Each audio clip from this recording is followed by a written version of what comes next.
ಒಂದು ಈರುಳ್ಳಿ, ಒಂದು ಆಲೂಗಡ್ಡೆನ ಬಳಸಿ ತುಂಬಾನೇ ರುಚಿಯಾಗಿರುವಂತಹ ಆಲೂಗಡ್ಡೆ ಪಲ್ಯನ ಯಾವ ರೀತಿ ಮಾಡೋದು ಅಂತ ನೋಡೋಣ.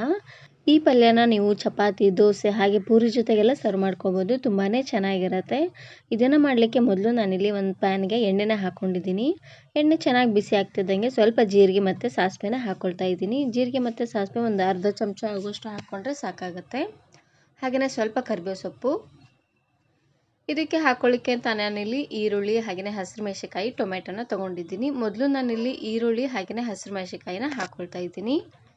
ಇವಾಗ ಉರಿನ ಆದಷ್ಟು ಲೋ ಫ್ಲೇಮ್ನಲ್ಲೇ ಇಟ್ಟು ಚೆನ್ನಾಗಿ ಇದನ್ನು ಬೇಯಿಸ್ಕೊಳ್ಬೇಕು. ಈರುಳ್ಳಿ ಎಲ್ಲ ಸ್ವಲ್ಪ ಸಾಫ್ಟ್ ಆಗೋವರೆಗೂ ಬೇಯಿಸ್ಕೊಳ್ಳಿ. ಮೆಣಸಿನ್ಕಾಯಿನ ಈ ರೀತಿಯಾಗಿ ಎಣ್ಣೆಲ್ಲ ಫ್ರೈ ಮಾಡೋದ್ರಿಂದ ಮೆಣಸಿನಕಾಯಲ್ಲಿರುವಂಥ ಖಾರ ಎಲ್ಲ ಚೆನ್ನಾಗಿ ಬಿಟ್ಕೊಳ್ಳುತ್ತೆ.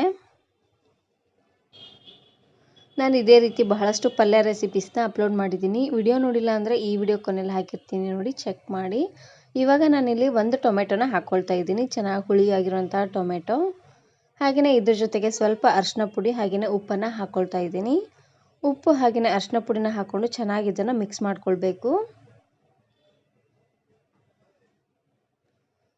ಉಪ್ಪು ಹಾಗೆಯೇ ಅರಿಶಿನ ಪುಡಿನ ಹಾಕೋದ್ರಿಂದ ಟೊಮೆಟೊ ಬೇಗ ಸಾಫ್ಟ್ ಆಗುತ್ತೆ. ಇವಾಗ ಮೇಲ್ಗಡೆ ಮುಚ್ಚಳನ ಮುಚ್ಚಿ ಉರಿನ ಆದಷ್ಟು ಲೋ ಫ್ಲೇಮ್ನಲ್ಲೇ ಇಟ್ಟು 1 ನಿಮಿಷವರೆಗೂ ಇದನ್ನು ಚೆನ್ನಾಗಿ ಬೇಯಿಸ್ಕೊಳ್ಬೇಕು.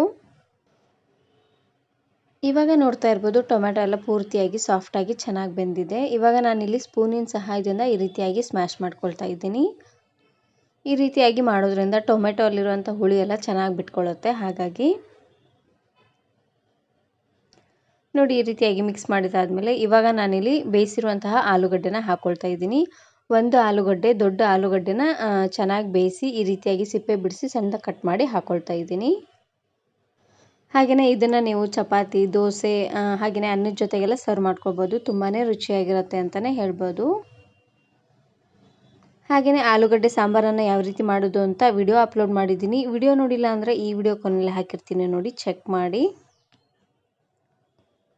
ನೋಡಿ ಈ ರೀತಿಯಾಗಿ ಚೆನ್ನಾಗಿ ಇದನ್ನು ಮಿಕ್ಸ್ ಮಾಡ್ಕೊಂಡಿದ್ದಾದಮೇಲೆ ಇವಾಗ ಲಾಸ್ಟಲ್ಲಿ ಸಣ್ಣದಾಗಿ ಕಟ್ ಮಾಡಿರುವಂತಹ ಕೊತ್ತಂಬರಿ ಸೊಪ್ಪನ್ನು ಹಾಕಿದ್ರೆ ಆಯಿತು. ತುಂಬಾ ರುಚಿಯಾಗಿರುವಂತಹ ಆಲೂಗಡ್ಡೆ ಪಲ್ಯ ರೆಡಿ ಆಗೋಗ್ಬಿಡತ್ತೆ. ಈ ವಿಡಿಯೋ ಇಷ್ಟ ಆದರೆ ಈಗಲೇ ಒಂದು ಲೈಕ್ ಬಟನನ್ನು ಕ್ಲಿಕ್ ಮಾಡಿ, ಫ್ರೆಂಡ್ಸ್ ಆ್ಯಂಡ್ ಫ್ಯಾಮಿಲಿ ಜೊತೆಗೆ ಶೇರ್ ಮಾಡಿ. ಹಾಗೆಯೇ ಮತ್ತಷ್ಟು ಹೊಸ ರೆಸಿಪಿಗಾಗಿ ವರ್ಣಿಕಾ ಅಡುಗೆ ಮನೆ ಯೂಟ್ಯೂಬ್ ಚಾನಲನ್ನು ಸಬ್ಸ್ಕ್ರೈಬ್ ಮಾಡ್ಕೊಳ್ಳಿ. Thank you.